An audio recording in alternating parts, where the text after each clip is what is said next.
네, 그러면 세 번째 포인트 R자임 봅시다.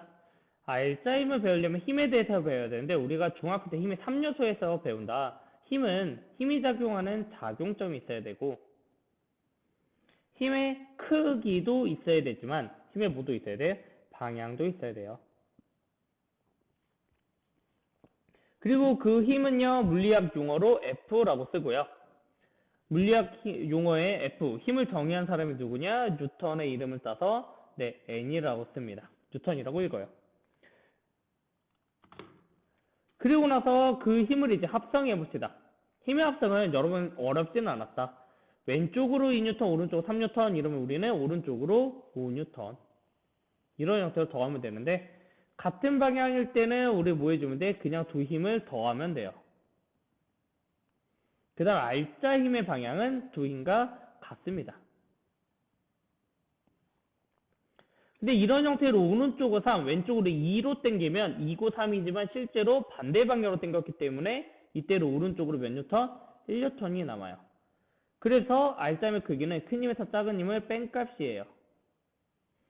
R자임의 방향은 큰 힘의 방향과 같습니다. 3뉴턴의 방향과 같잖아. 이런 형태로. 그래서 우리가 이런 형태의 두 힘의 R자임도 구할 수가 있다. 왼쪽으로 4, 오른쪽으로 2, 오른쪽 1이면 당연히 R자임은 어디예요? 왼쪽으로 1뉴턴이 남겠죠? 네. 그 다음에 넘어가서 유제 풀어봅시다. 수레를 한 사람이 오른쪽으로 250뉴턴으로 끌고요. 네. 250뉴턴으로 끌고 반대 방향으로 다른 사람은 왼쪽으로 120뉴턴으로 끈대요. 그러면 R자임은 어떻게 구하면 돼? 큰 힘에서 작은 힘 빼면 되겠죠? 그러니까 당연히 왼쪽으로 130뉴턴이 답이에요.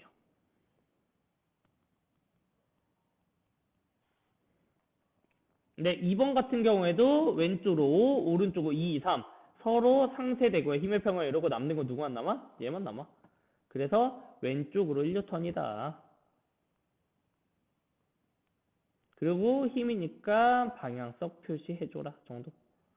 네, 얘도 R자임의 크기를 구하면 이렇고 오른쪽 방향이죠. R자임의 크기를 구하라 그러면 여기서 얘만 지워도 돼요. 이렇게.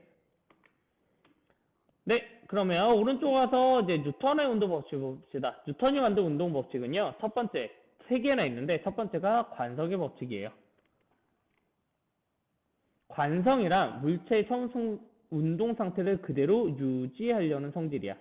그래서 천안버스를 예로 들었었고, 이불 터는 거, 뭐 넘어지는 거, 망치자로 쳐가지고 망치 내려가게 만들고, 이거 전부 다 뭐야? 관성의 현상 중에 하나였죠. 운동 상태 유지하려기 때문에 생기는 네, 법칙 중에 하나예요. 뉴턴의 제2 법칙은 계속 나오는 우리 가속도의 법칙이에요. 여러분들이 이걸 좀 어려워하죠. 가속도의 법칙은 간단해. 질량이 일정할 때는 힘을 작용하면 작용할수록 가속도의 크기도 점점 커진다. 그러니까 가속도의 크기는 힘에 비례한다. 얘가 비례한다는 뜻이라고 그랬죠. 그래서 힘에 비례해요. 하지만 질량이 무거우면 무거울수록 우리는 속도가 잘 안 변하잖아. 그래서 가속도는요, 질량의 반비례예요. 뭐냐? 요렇게 반비례라고 쓰고요. 질량의 반비례합니다. 뭐는 가속도는. 그러니까 두 개를 합쳐서 우리가 뭐 했어? 운동하는 물체의 가속도의 크기는 물체에 작용하는 힘의 크기에 비례하고 물체의 질량에 반비례하기 때문에 가속도는 뭐라고 쓸 수 있냐? 가속도는 질량분의 힘이라고 쓸 수 있어요. 그러니까 우리가 약어로 쓰면 가속도의 물리약어는 A, 질량의 물리약어는 M, 힘의 물리약어는 폴스에서 F 따다가 포, F. 그러니까 우리가 보통 실제로 뭐라고도 표현한다? F는 MA라고 표현한다. 라는 게 네, 뉴턴의 제2법칙입니다. 유제도 간단해요. 마찰은 수평 위에 정제하는 2kg의 물체에 수평 방향으로 8N의 힘이 작용할 거예요. 물체의 가속도의 크기를 구하죠. 그러니까 당연히 F는 MA. 근데 질량이 2래요. 힘이 8N이래요. 그러니까 가속도는 얼마야? 4여야 되네. 그리고 단위는 미터 퍼 세크 제곱. 놓치지 말고 네, 기억하시면 됩니다. 다음 장 봅시다. 네, 뉴턴의 운동 대사법칙은 뭐였냐? 작용, 반작용 법칙이었어요. 네, 한쪽으로 작용하면 그에 따른 반작용이 존재한다. 작용, 반작용 법칙이에요. 뭐냐면 힘은 두 물체 사이에서 작용하는 걸 작용, 반작용이라고 하는데요. 두 물체 말 그때 두 작용점이 두 개라는 거예요. 그때 한 힘이 작용이면 다른 힘은 반작용입니다. 그랬을 때 작용과 반작용은요, 크기가 서로 같고요, 방향이 서로 반대예요. 그런 형태로 동시에 작용하면 그 두 힘을 작용, 반작용이라고 이야기합니다. 이런 형태로 항상 두 물체 사이에 작용해야 되는데 A가 B를 당기면 당연히 B도 A를 당겨요. 근데 힘은 방향성이 중요하다고 그랬죠. 근데 두 힘은 반대 방향으로 작용하잖아. 그래서 우리는 그 반대 방향으로 작용한 힘을 마이너스로 붙이기로 했어요. 그래서 FAB는 FBA 마이너스입니다.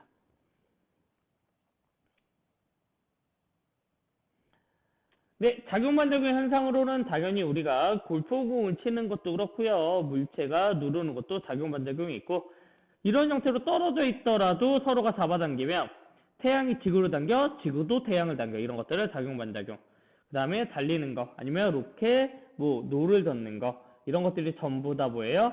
작용-반작용의 예시 중에 하나입니다. 근데 여러분, 작용-반작용과 두 힘의 평형은 서로 달라요.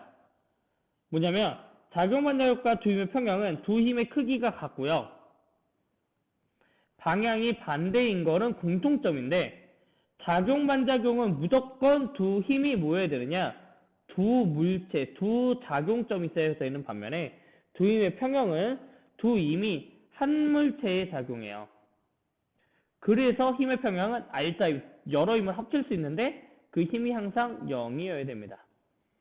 그래서 중요한 포인트 우리는 두 물체에 작용하느냐 한 물체에 작용하느냐 가지고서 작용-반작용을 두 힘의 평형을 나눌 수 있다고 했습니다. 네, 예전에 작용-반작용 힘은 과네요. 오타네요. 여기서 오타를 발견하네. 힘의 평형 간의 관계를 찾으라고 했어요. 네, 작용-반작용은 찾기가 편하다 그랬어. 두 물체가 위치만 바뀌면 된다. 지구가 사과를 잡아당길 거야. 그럼 당연히 누가 누구로 당겨? 사과가 지구로 당겨. 얘네 둘의 관계가 작용-반작용이에요. 이런 형태로 서로 상반되게 주어 목적어가 바뀌면 작용-반작용이에요. 그래서 보면 책상이 사과를 떠받쳐 사과가 책상을 눌러. 주어와 목적어가 바뀌었죠. 얘네들도 작용-반작용이에요. 이런 형태로. 근데 힘의 평형은 작용점이 하나다. 그러니까 작용점을 찾아야 되는데 작용점은 항상 뭐를 찾으면 된다? 을류를 찾으면 얘가 작용점이다 라고 이야기했어요. 그러니까 F는 지구가 사과를 당기는 힘이니까 사과의 작용점이 존재하고요. 지구가 당겨요. 얘가 F1이에요. F2는 책상이 사과를 떠받쳐요. 사과를 떠받쳐요. 그러니까 사과가 작용점이고 책상이 사과를 어디로 떠받쳐? 위로 떠받치죠. 그게 F2예요.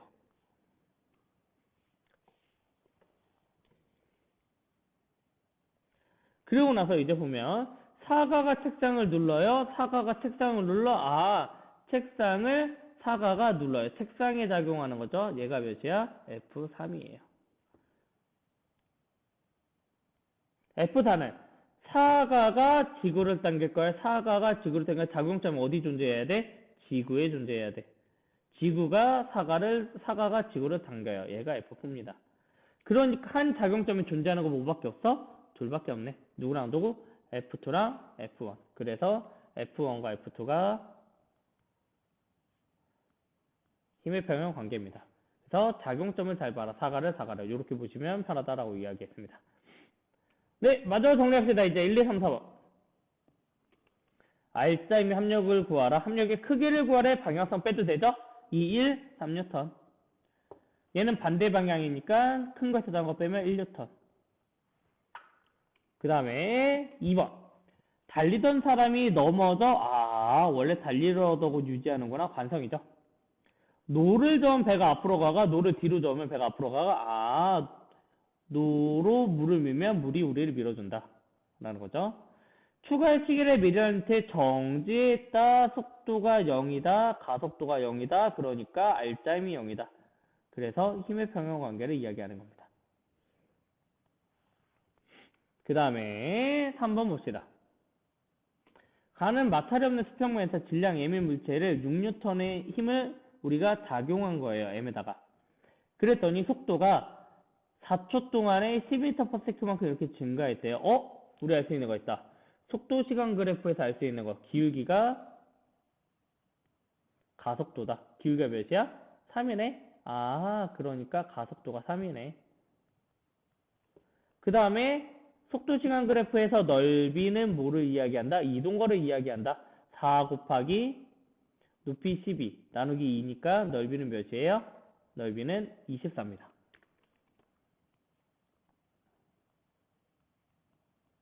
그러니까 이동거리가 24m구나 알 수 있어요. 그러면서 문제 풀어봅시다. 네.